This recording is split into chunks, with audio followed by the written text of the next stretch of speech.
Hey guys, welcome to the second episode of our Over the Hump podcast. I'm your host Pablo, and that's Joe. And this week's guests are Brent alumni. So why don't you guys introduce yourself?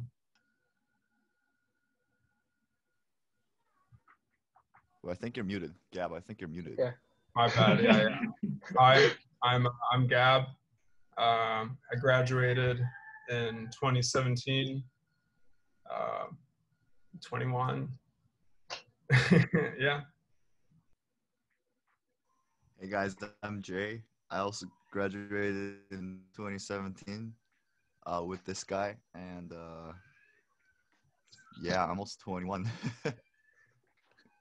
So, guys, of course, we're going to be talking about music today, but we'll start off with something that's relatable for everyone. Since you guys have been like close since ninth grade, I think, or right? Yeah. Yeah. How do you keep a relationship like that for so long? Like, uh, Man, that's a good question. Um, wow, I guess it's like we don't really at some point we were so close, we just stopped like caring for each other in a good way. Yeah, we just, we're just always together, so we're always doing the same thing together. So the relationship just kind of grew on as like a, not just as a friend, but just someone to always, just do whatever with. And and I think we have that personality where like we don't really expect anything, like we don't expect a lot from each other, like in a positive way. So I think just, yeah, so the personality traits, I guess, just kind of matched well. And And you guys go to the same college too, right? Yeah. yeah, that's right. I was also gonna add that it also helps that we kind of we collaborate on like many projects, um, like consistently throughout our the time that we've like known each other. So having something productive to do at the same time also like kind of just fuels the relationship naturally. Like we're always doing something creative together or working on our own projects um, independently, and like just still giving each other like advice and stuff, or working together like on someone else's project. Like we're actually doing like a short EP with our friend that we met in Valencia, um, and we're just like we're all doing that together. So yeah, it helps to have stuff like that going on as well. Wait, so how has this quarantine like affected your guys' ability to produce music together? Um, it's definitely weird because, especially so when we were living in Boston, we usually hang out with drummers, and we actually, in fact, we live with a drummer. We live with a very good drummer, and we make music um live, right? Like in the basement or like in an ensemble room. We make it live, and even when we record, we're together. Like in Valencia, we might record different parts at different times, but we're still together in the room, and we can communicate and we can give instant feedback when we hear each other. But nowadays, like right now, we can't do that. So how we produce music nowadays is we send each other parts, but we can't give feedback right away. So we would have to verbally tell each other, oh, I want this kind of thing on it. And which is, it takes a lot of time, but it actually works surprisingly well. It's definitely not as organic as playing together in live session or like in real like space, like together, but it works pretty well. It just takes a long time, and there's like technical difficulties because we're recording on our own in different settings with different gear and sending it to each other. So it's like different quality and stuff. So you need someone to be mixing it well or like controlling the kind of technical area. Yeah.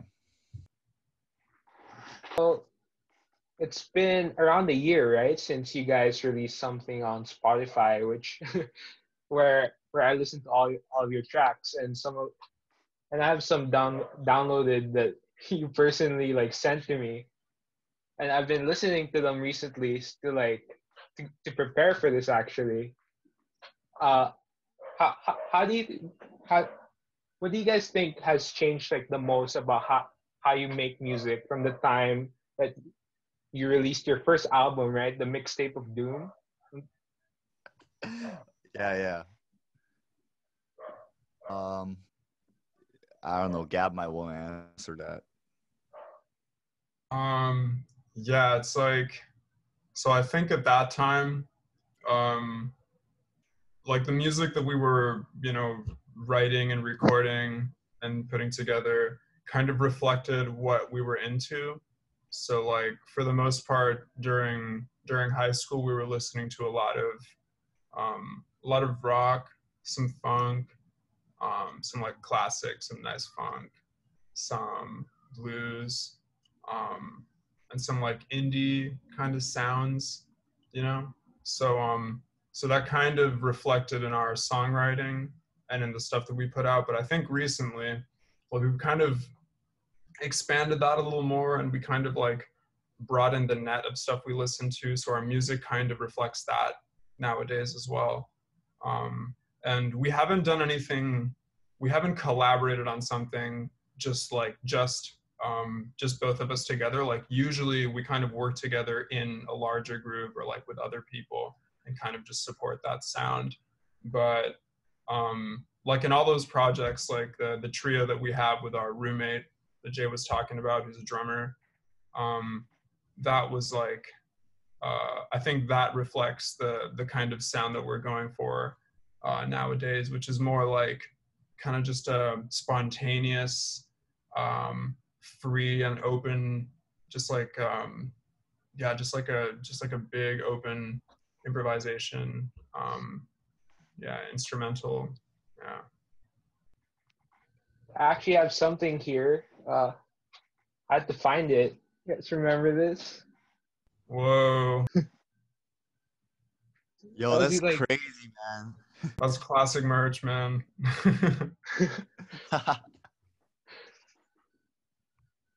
Yeah, Can you tell us about? Can you tell us what this is? You know what? I'll answer that. Okay, he'll answer that. So, at some point we were like getting serious with this thing, like with this band thing, and then we're coming up with the name, and then Gab came up with like I was sleeping over at his house, and like we've been talking about band names for like 3 months. It's kind of stupid. And then we came up with this name called Opus Weekend, which is a long story. But other than that, that character is like, it's called The Character, drawn by Gab. And and then I used to ask him like, like what's the meaning behind this painting, and he was like, there's no meaning really behind it. It's just like a doodle, and we just decided to keep it. Oh yeah, so for a question about that, how did you guys decide to start a band? Were you like already into music, or did getting into music make you want to start a band? I think Gab might want to explain the origin story when I moved to Brent. Remember what Yunquan did? Yeah, I know. Yeah. So basically, like he started in Brent like second semester of 9th grade, and one of our good friends, Yunquan, who was our drummer at the time, was like, oh, like there's this other guitar player and he's gonna like he's so much better than you and he wants to guitar battle, and like apparently he told the same thing to both of us individually, so we both thought like, who's this guy who's like for no reason is trying to start some stuff. So but then we met and we discussed some ideas, and it turned out that like we kind of just had like a similar vibe with music and stuff, and neither of us was really interested in actually doing a guitar battle. So we kind of started collaborating after we met. But we were in a band before, like we were in like a quartet.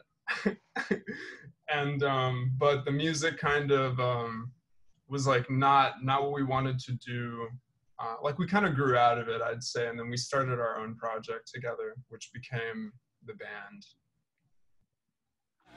Dancing in the sunshine, dancing in the sunshine, dancing in the sun,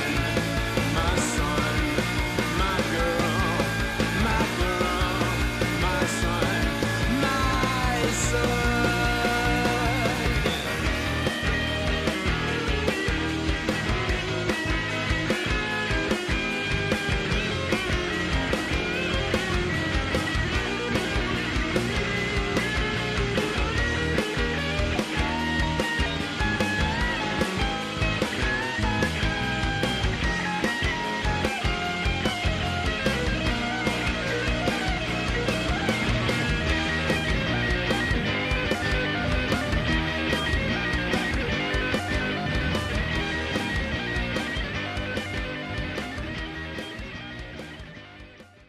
So do you have like any tips on learning guitar?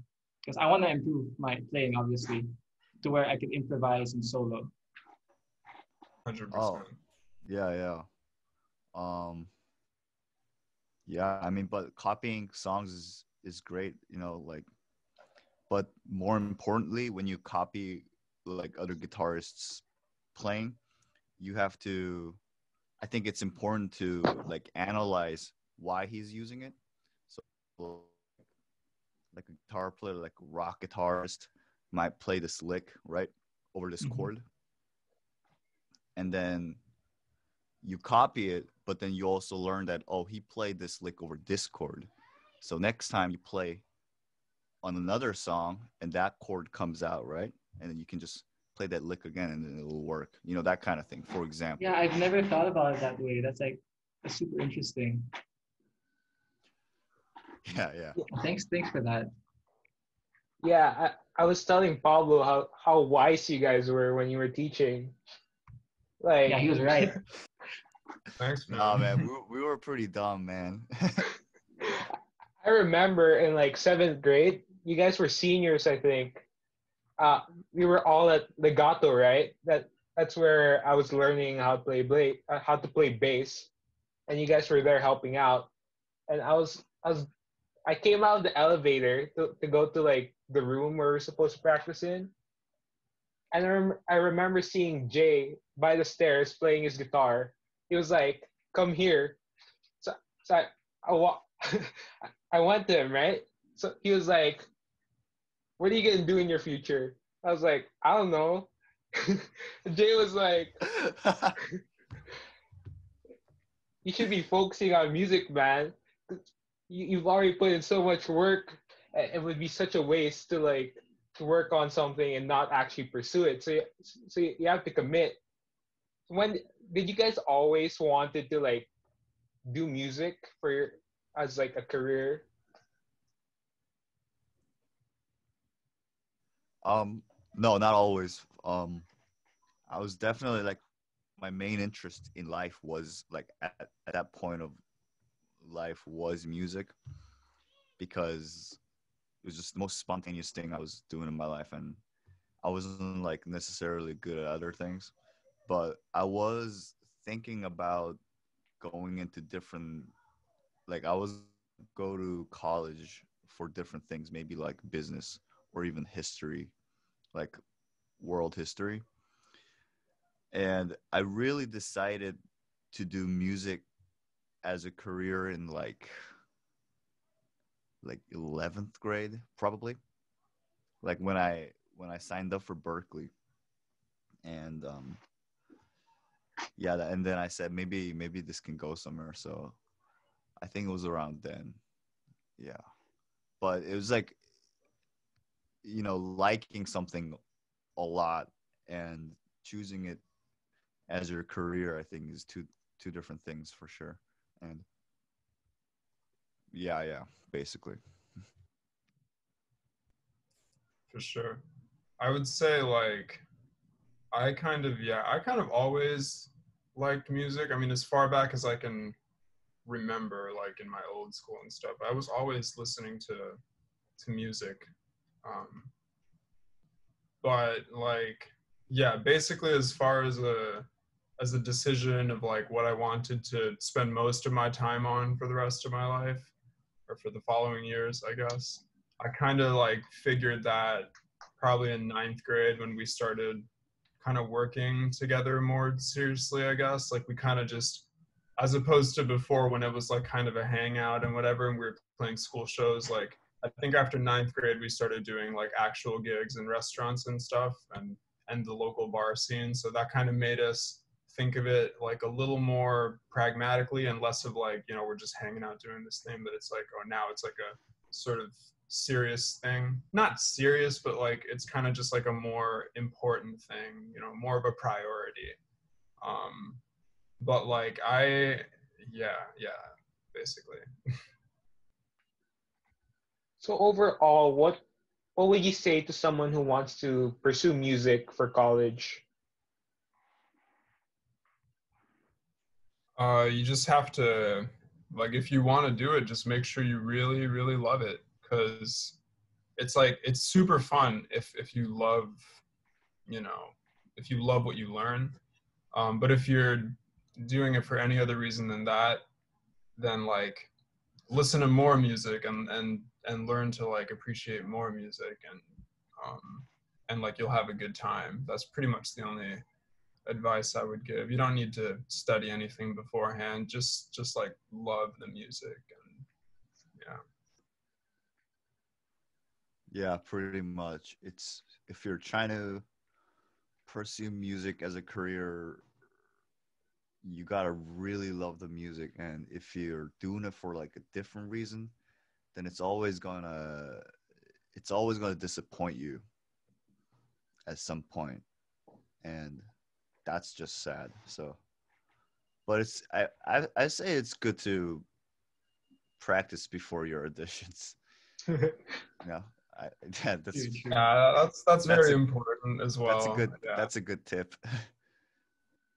Yeah, Well, so speaking of loving music, what are some of your guys' music recommendations? Like, are there any specific songs or genres that you guys would like recommend to I recommend Opus Weekend. everyone? Yeah, Um, listen to Opus Weekend, guys. I would say like I have some playlists on this new YouTube channel that I made. And so those are pretty much my favorite things right now. There's just like a bunch of playlists of like some of my favorite jazz stuff, also mixed with like some impressionist like piano sounds. Um, and also like I have like a bunch of beat tapes which are pretty cool. Or like I have like a playlist of a bunch of like Dilla beats. Um, so I'll comment that in the chat and like maybe you can link it. Yeah, we'll link it or like add Okay. something on screen. Sure. Those playlists are pretty fire. So yeah. Yeah, but for sure, if anyone's like trying to get into hip hop, or if they already like hip hop music, like hip hop music nowadays, it's it's highly recommended to listen to the producer Jay Dilla. Um, if you already know, like he kind of developed that minimalist hip hop producing, like minimalist beats, and it's just really smooth stuff till start to end. There's not a lot of build up. It's just like pure beat from the start to end, and it's good music to chill to as well. Like you're studying or you're just chilling, you're just sleeping. J Dill he's the man. Which one of your songs would you call your favorite? Not your best, Gab but might your wanna. I favorite. think Gab might wanna answer that first. My favorite one probably is like, I would say, oh man, I don't know. I think I haven't listened to a lot of them in a while, so I'm trying to remember like the feeling that they evoke, but I I think like the one that I really enjoyed, I guess, like working on the most, just like the coming together of it and then seeing the end results, because it was kind of a big project for us at the time, and it was the first single that came out in a stream of like singles that we were releasing prior to our the advent of college. And so that was Graduation Song, which I really liked. That's probably one of my favorite ones that we did. And also like the latest one, Red Acid, was pretty cool. I like that one as well. And all I ask of you is nothing short of true. When all is said and done, it's purely gainful one. And stay by my side.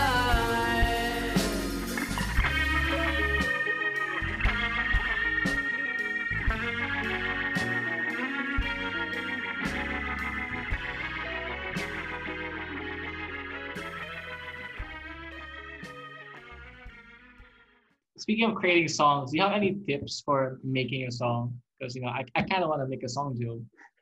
It sounds like fun.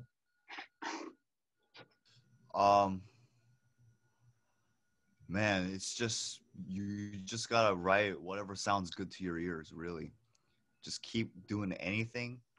Like you might wanna like write some chords, but then like switch out a couple chords that like maybe didn't make sense in your head, but you gotta, like play it first. And then if it sounds cool, then you gotta use it. And um that's what we were doing a lot. So before I met Gab, I was working and studying on a lot of like theoretically correct and theoretically good sounding kind of chord progressions. And then when me and Gab, when we started getting into like, Jimi Hendrix, and we start getting into some of the punk rock stuff, we start getting into like other rock music, other indie music, we start to realize that whatever sounds good will sound good. Do you want us to like link anything to your guys' social media? Or like anything to shout out for the fans of Brent? Oh, you gotta you should check out Uriel Cardoso. I'll just type the name in the chat. His EP's dropping out, and he writes like really cool music. So, yeah, Where can we find this? shout out on Instagram. Here it's like Uriel Cardoso. Like He's the guy who's That's dropping the- the EP in a couple of the EP, in a couple yeah. of months. Yeah. So definitely stick around for that if you want to hear some nice rhythm section work over some great compositions. Okay, Joe, you have anything to add or? No, not really. But you guys wanna say any last words? That's weird. Stay safe. Wash your hands. Wear a mask. Yeah. Stay clean in quarantine, guys. Bye.